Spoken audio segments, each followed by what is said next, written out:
We wonder why we're not farther along. We wonder why we keep hitting that glass ceiling. We wonder why we keep feeling like we're stuck in the quicksand of life. Try running a race with an 800-pound proverbial emotional gorilla on your back. Try running a marathon with an anchor of unworthiness attached to your ankle. That's what's happening. That's what's going on. And what tops it off is that after we don't win that race, or in some cases don't even finish that race, we berate ourselves, degrade ourselves at how we could have, should have done better, the whole could have, should have. We should have run faster. We could have run harder. We should have run longer. All those woulda, coulda, shouldas. It's almost a triple negative. It's a lose, lose, lose. We're set up to lose before we even start running because of these unworthy scripts.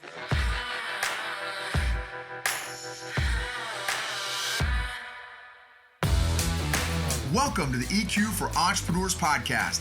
Like most business owners, you already know you need good business and marketing strategies to scale and be profitable.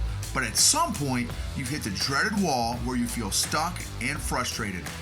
EQ for Entrepreneurs is for business owners and leaders who are honest enough to admit that they just might be the ones holding their business back and are brave enough to change that. We're Noble and Kathy, and every week we're having candid conversations about all things emotional intelligence and how growing that has allowed us to get out of our own way and is radically transforming both our businesses and our personal lives. This is the secret sauce strategy for modern entrepreneurs who are tired of hustling without seeing results and want to grow a business and a life that they love.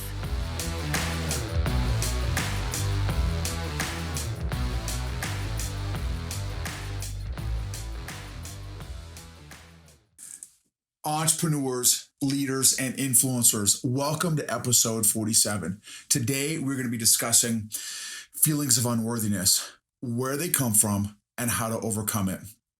And at EQ for Entrepreneurs, we love helping entrepreneurs navigate the emotional journey of running a business.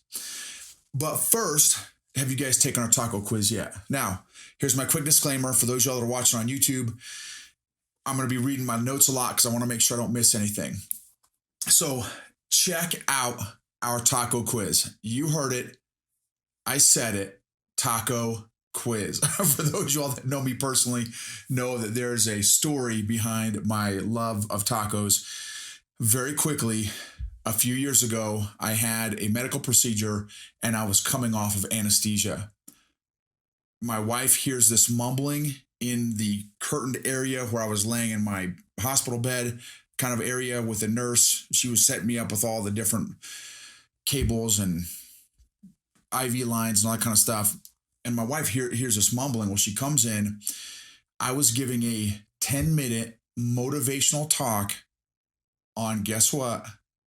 Tacos. That's right.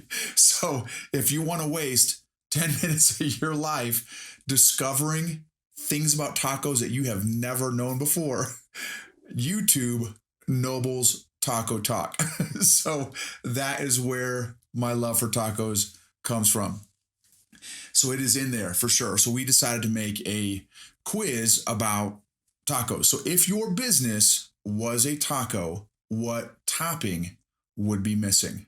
If your business was a taco, what topping would be missing?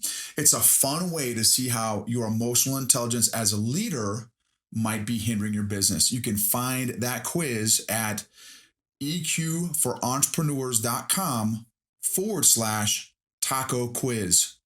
eqforentrepreneurs.com/taco quiz.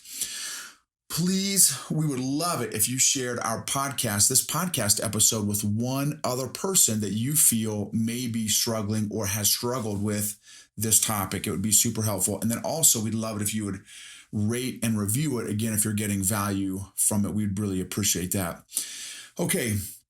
And for those of you that are serious kind of about this stage and phase of your life, about growing in this emotional growth journey as entrepreneurs, leaders, and influencers, join the waitlist for our membership group that we are launching very soon. Visit eqforentrepreneurs.com/the growth lab. eqforentrepreneurs.com/the growth lab. to get your name on that wait list so you can be notified when we go live and open up that membership group. All right, let's jump in. Have you ever felt unworthy? Unworthy for all that life has to offer, unworthy to ask for help, unworthy for blessings, unworthy to receive, unworthy to invest in yourself, unworthy to take care of yourself, unworthy to make yourself a priority, unworthy to be successful, unworthy to discover your purpose, unworthy to discover what makes you tick, unworthy to invest in yourself or in your strengths, unworthy of all that God has for you? Listen, you are not alone. Literally, every single one of those that I mentioned, and quite a few more, have literally been part of my script, my library of scripts and stories that I have had to overcome in my emotional growth journey. This has been, and this whole concept of unworthiness is just one of the many ways that I have chosen to self-sabotage over the past literally decades. So, and sometimes it's been conscious, sometimes it's been unconscious. And each of those, like I said, each of those unworthy statements literally came from me, from my own head. So that wasn't like, oh, let me pull this out of a book. And this literally came from my own head in my own journey. And you know how fun it is to live like that? And obviously, if you've struggled with this before, you know it is absolutely miserable. It's no way to live your life. We wonder why, man, why am I not more successful? You know, again, whatever that means, right? But whatever your definition of success is, we wonder why we're not farther along. We wonder why we keep hitting that glass ceiling. We wonder why we keep feeling like we're stuck in the quicksand of life. Try running a race with an 800-pound proverbial emotional gorilla on your back. Try running a marathon with an anchor of unworthiness attached to your ankle. That's what's happening. That's what's going on. And what tops it off is that after we don't win that race, or in some cases don't even finish that race, we berate ourselves, degrade ourselves at how we could have, should have done better, the whole could have, should have. We should have run faster. We could have run harder. We should have run longer. All those woulda, coulda, shouldas. It's almost a triple negative. It's a lose, lose, lose. We're set up to lose before we even start running because of these unworthy scripts. And then we can, once we start that race, we continue with our massive unworthy library of stories during the race. And then we body slam ourselves at the end of the race with all the woulda, coulda, shouldas. Didn't do enough, didn't train enough, didn't work hard enough, didn't all the, again, unworthy stuff, how it plays out in the scripts. And I don't know about you, I am ready to start living the life God intended for me. I am ready to start approaching my full potential, to start pursuing my full potential. I'm ready to finally feel worthy and take action and stop self-sabotaging. Stop that crazy cycle of self-sabotage. I'm ready to reach and impact the people that need to be impacted by me, that God has called me to serve and reach and minister to and impact and influence. The very fact that you're listening to this podcast right now is proof of my emotional growth journey and slowly but surely overcoming this whole unworthiness belief, limiting belief that I've had for so many years. Do you know why this podcast is only coming out now within the past few months? We're only still a handful of months into this, 4 or 5 months into this. I think we started in February. Because I felt unworthy. Every time I would feel the pilot light spark light inside of me on my chest, or hear a little whisper from God whispering, nudging me to start, to contribute, to begin, to jump, to get in the fight. My battle drill, or muscle memory is another way to say that. For my military folks, you'll understand the whole battle drill concept, but for the civilians, it's like muscle memory. My muscle memory of unworthy script would immediately get triggered into action and would stop me before I even got started.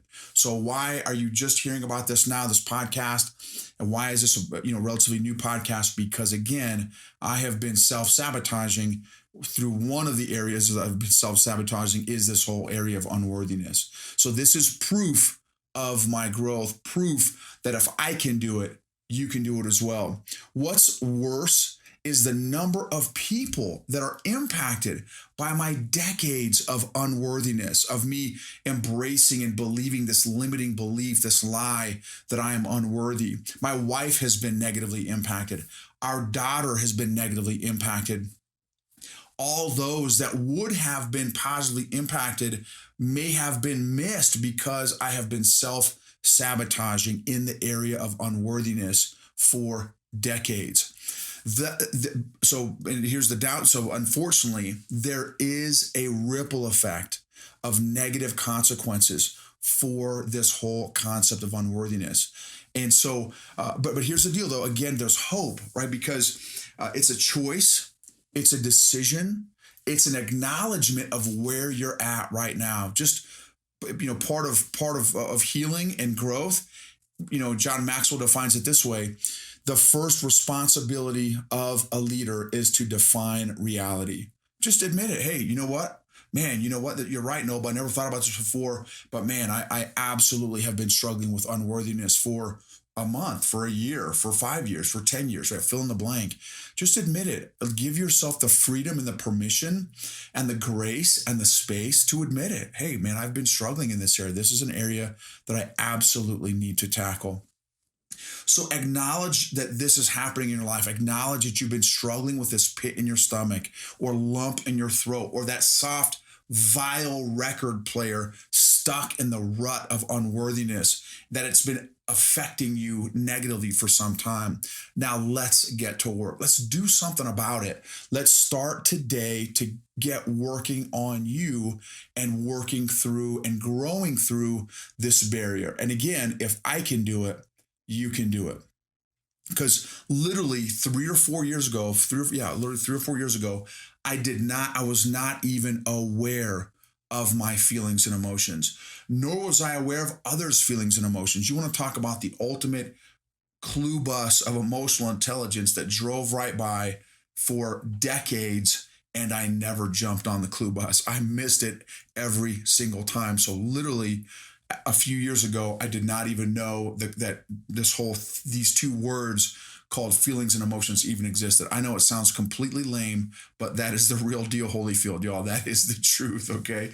So here's the deal. Aren't you tired of hitting that glass ceiling? Are you tired of letting the emotional barriers limit and ultimately control you? I totally am, and I'm almost embarrassed to admit that it's taken me this long to even become aware of this whole area of life, this whole aspect of life. But here's the thing: I'm not going to get trapped in that guilt method of self-sabotage. That's a whole nother episode, whole nother conversation. That's yet another method that I have also chosen to self-sabotage, that thankfully is another area that I'm healing from and growing through, that whole area of not beating myself up through that area of guilt anymore. So though I wish I had started sooner, I am thankful that I finally started this journey a few years ago. And listen, there is freedom on the other side of your growth journey. There is fresh air on the other side of your EQ work. There are many people that will be blessed and positively impacted, including you and especially you, on the other side of this growth journey, that will be impacted by your new emotional freedom.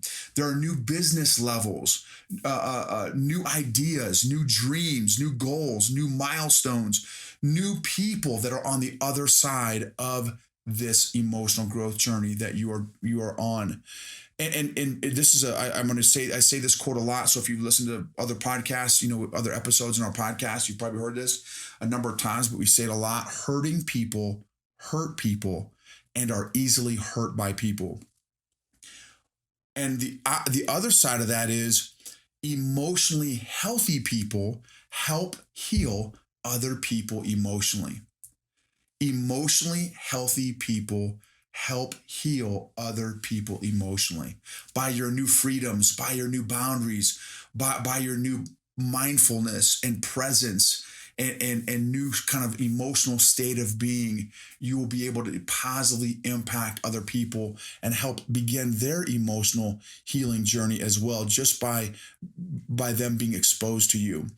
This podcast, again, is just one of the proof of concept of my growth, of overcoming the unworthy library that I had built up over the days and weeks and months and years of my life. And check this out. At the time of this episode, we are nearing the 6,000 total downloads mark. 6,000 total downloads.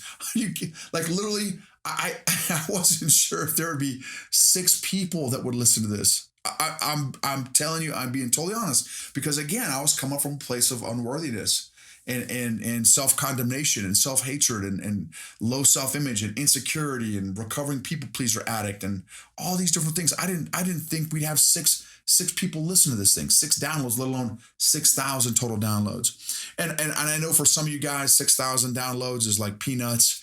When I interview one of my good buddies, Lieutenant Colonel Promotable Drew Stedman, who runs the Military Leader podcast, which is an amazing podcast. And we discuss the emotionally intelligent leader, and I'll put that link in the show notes and stuff. He has thousands of downloads per episode. Or when I was interviewed by another super guy, Lieutenant Colonel retired Joe Crane, on his podcast, Veteran on the Move podcast, we talked about developing leaders, and he shared with me offline that he has tens of thousands of downloads. So, 6,000 is very relative. But to me, after decades of no starts and false starts and stops, one published episode was a victory for me. Seriously, just the fact that it was published. I didn't care if anybody even listened to it, but just the fact that it was published. And then one download is a victory to me. So to me, after decades of self-sabotage through this feeling of unworthiness, all my scripts and stuff, 6,000 total downloads for me might as well be 6 million downloads, honestly.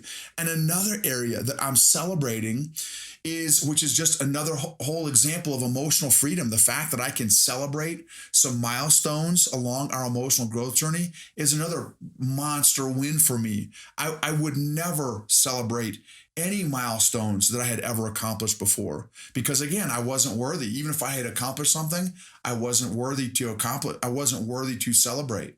So I would just keep grinding, keep driving on. And so another episode that I'm celebrating is the fact that we're on episode 47. That's another huge milestone and victory. Because typically my track record has been, again, start and stop, or not even start. So the fact that we're still, episode 47, and after attending some great podcast training from a company called Interview Connections, they're kind of podcast guesting trainers. It's amazing. Recommend check them out. I'll put the link again. I'll put all the links that I've been talking about in the show notes. They shared that the majority of podcasters lose steam and die out between the 20 to 30 episode mark. So the fact that we're on episode 47, again, is another huge milestone that I'm super excited about, as another milestone of overcoming this feeling and these scripts of unworthiness. And here's the thing, another part of on my whole overcoming my unworthiness journey, my milestone was just to consistently journal and document our emotional growth journey on our podcast. That was literally the impetus for this whole podcast. Was like, again, I don't care if anybody listens to it. I'm going to be shocked if one person listens to it, but I want to just earn my own trust and respect back and show myself that I can be good for my word, that I am worthy of documenting consistently our emotional growth journey. So that's another kind of victory, another big victory. I wanted to start trusting myself again, because again, this unworthiness scripts, man, it can wreck your world and completely paralyze you. It did for me. There's another example. Again, I'm not trying to preach to anybody. There's a section in the Bible, Matthew 25:14-30, that talks about the parable of the talents, where one guy, the boss man, was going off on his vacay for some time, a couple months, whatever, long extended vacay. And he had 3 employees, and one employee he gave, 5 talents. They call it 5 talents, call it $5,000. Another one he gave $2,000, or 2 talents to, and another guy he gave $1,000 or 1 talent to. The first 2 guys doubled the money that the boss man invested into them. And when he got back, they said, "Hey boss, check it out. I doubled your money." And guess what? They got promoted. Well, the third guy buried the $1,000, the talent, in the backyard because he was afraid, out of fear.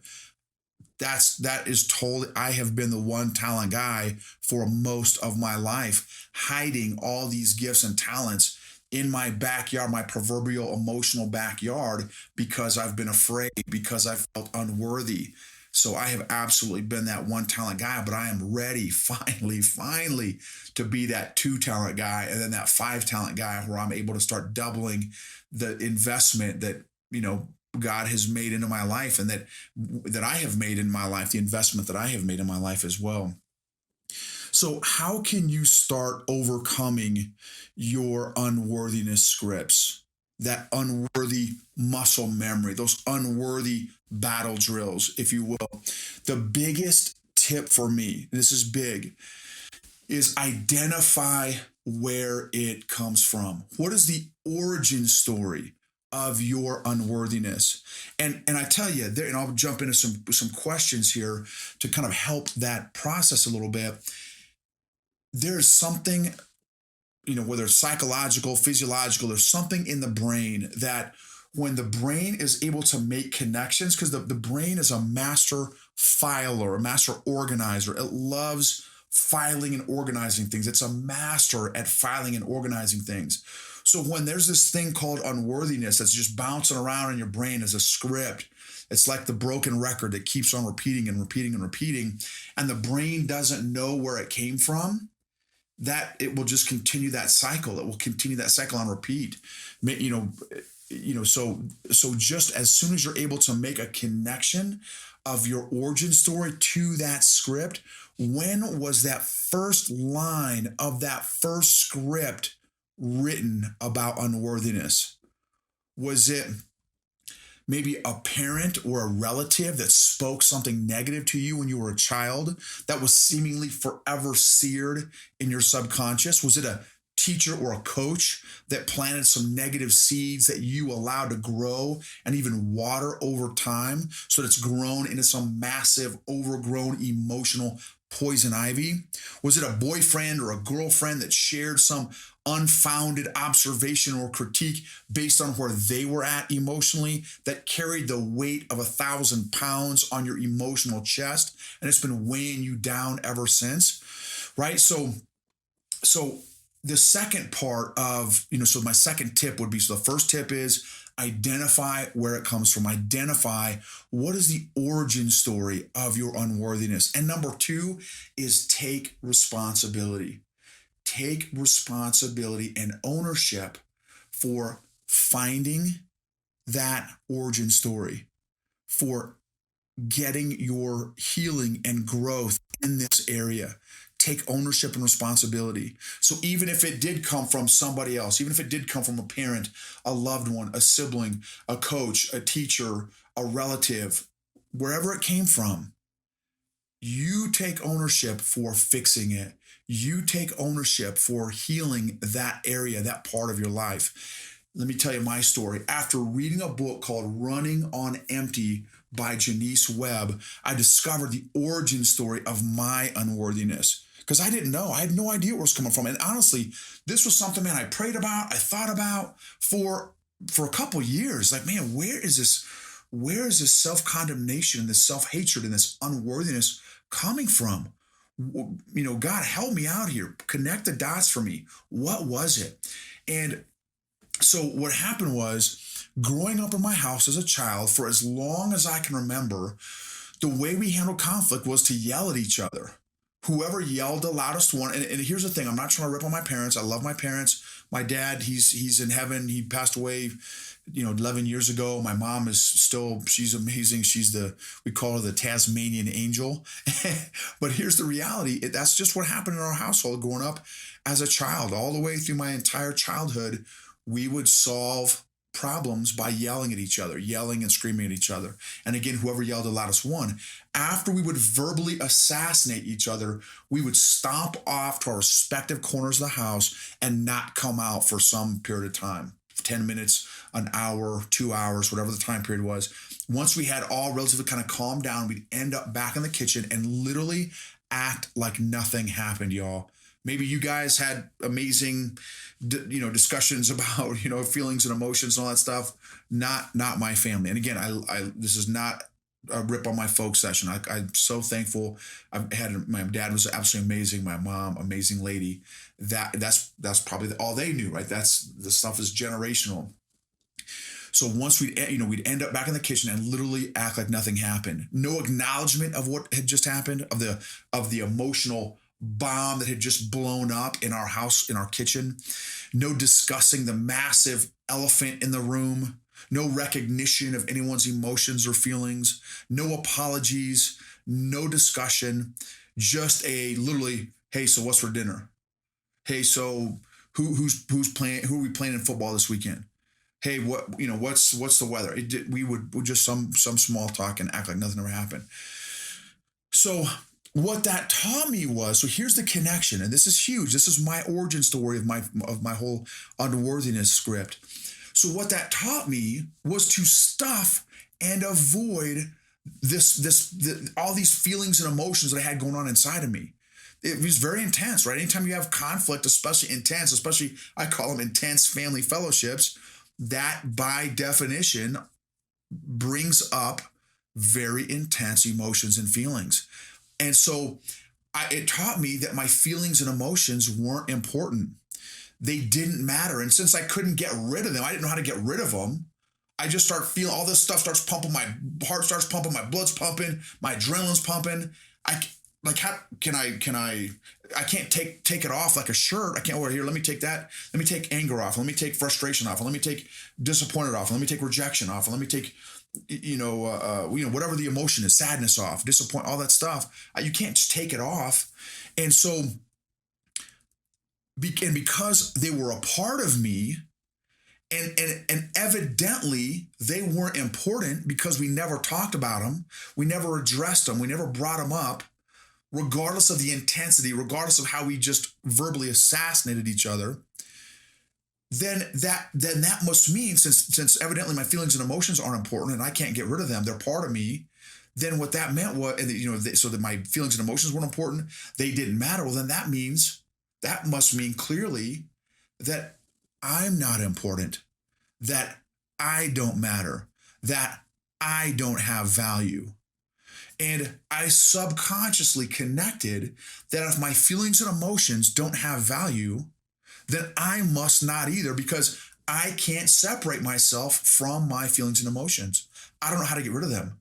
And listen, that connection, that epiphany and realization was one of the biggest major 4th of July emotional fireworks that I have ever had along my emotional growth journey.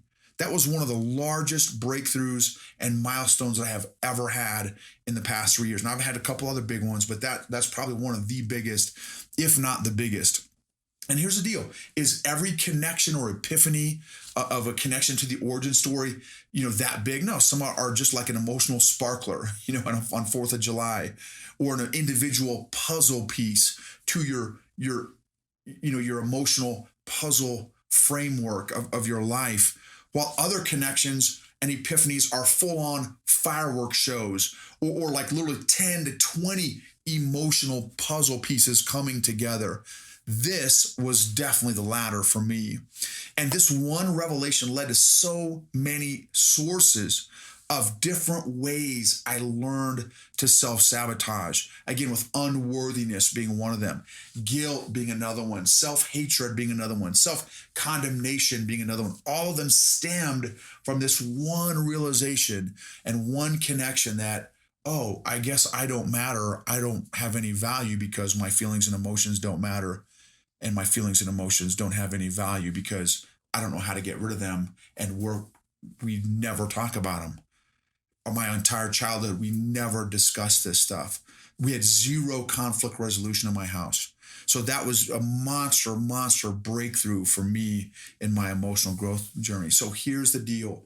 What is your origin story of unworthiness? What is your origin story of unworthiness? Are you ready to take ownership and responsibility of getting your healing in this area? You are worthy and valuable to invest in yourself to figure this out. Schedule time today, literally when you're done, whether you're driving down the road right now, you're working out, you're cooking in the kitchen, you're whatever you're doing right now. Schedule time today to sit, reflect, pray, journal, block out 15, 20, 30 minutes in your favorite thinking chair, in your favorite room with no distractions. When you have energy, at the time of the day when you have a good amount of energy to work through this and reflect and think through this process with no distractions. And remember, you are worth it. You matter. You are a solution to someone else's problems. Someone needs you to win, including you. You have greatness inside of you. You are worth it. Again, be sure to visit EQforentrepreneurs.com, the Growth Lab, to get added to our waiting list to join our EQ for Entrepreneurs membership group, to get access to a wonderful, like-minded community, tools, resources, and a game plan to help grow your emotional strength, maturity, endurance, and intelligence. We absolutely love helping entrepreneurs navigate the emotional journey of running a business. And be sure to check out that taco quiz at eqforentrepreneurs.com/taco quiz. We'd love for you to rate, review, and share this episode if you feel it added value to you. Thank you. Let's change the world.